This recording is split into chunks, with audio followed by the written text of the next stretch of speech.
It's outrageous, and the fact that this government, our new government, our Labour government, has decided to bolster UNWRA again after Britain quite rightly withdrew funding just shows how they're getting everything wrong in terms of the Palestinians.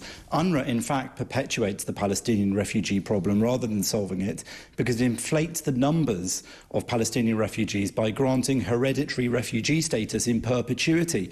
And that's an approach that's unprecedented and unjustified in global refugee policy.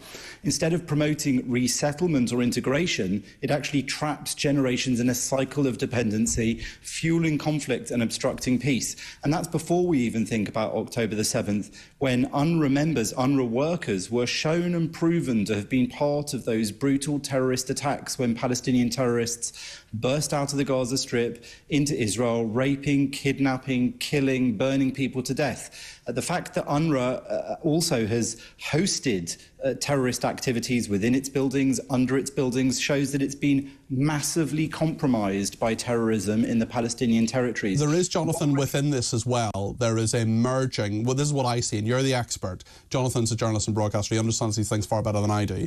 But Jonathan, what I see is a merging, it's hard to know where one ends and the other begins. When it comes to Hamas, when it comes to UNWRA, there will be aid agencies and aid people who will tell you around the world, you've got to work with whoever's in the country, whoever's running the country. Hamas, of course, were running the Gaza Strip. But the point is, with all of what you're saying is true, but also there's other elements to this as well. They use children as human shields. They go into schools. They teach children to hate Jewish people. We've seen loads of evidence of that as well. This is UN money. This is taxpayers' money here in the UK promoting this as well. It's really worrying. I just think it's totally disgraceful and absolutely disgusting. Well, the whole thing's contradictory because, you know, for example, in Lebanon and Syria, UNWRA colludes in denying basic rights to Palestinian descendants, and that prolongs their statelessness and their suffering. So even if we take out the current war as an example of the rottenness and the corruption of UNWRA by terrorism, we can see that all along it's not been helping the Palestinian people. It's been working against them, but also against Israel. And the fact that it's funded by Western nations like our own means that that's a dysfunctional system that's really just keeping alive this myth of the right of return that would basically obliterate the Jewish state of Israel. The right of return, for those who don't know, is this belief that many cling on to in Palestinian circles, that even if there are two states, a Palestinian state and a Jewish state of Israel, the Palestinians, these refugees who multiply every year in number because of UNRWA's unique definition of Palestinian refugees, they would have the right to return to Israel, which means that they would basically outnumber Jews in Israel and they would then have a Palestinian state. So effectively two states, but neither of them would be Jewish, neither of them would be Israel. And that's why UNRWA, in perpetuating that, sabotages any possible path to peace. And I think Western nations like our own ought to have ditched it years ago. But after October the 7th, we've seen UNRWA workers, one hostage, a child who was released eventually from Gaza, said that there was an UNRWA teacher keeping him imprisoned in his house.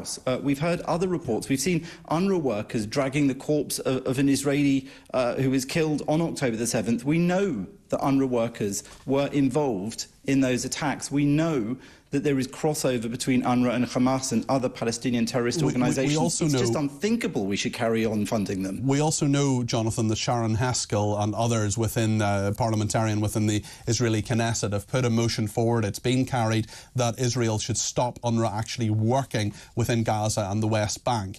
There is the usual and very predictable international outcry saying that Gazan children are going to starve. But the fact is it not, that actually there are many aid agencies that are working and are not riddled with Hamas terrorists. There are many aid agencies working in Gaza and the West Bank that the funding can be moved to them and they can feed people who do need to be fed, innocent civilians who are in Gaza and the West Bank who do need to be kept alive and are dealing with a warlike situation without funding UNRWA.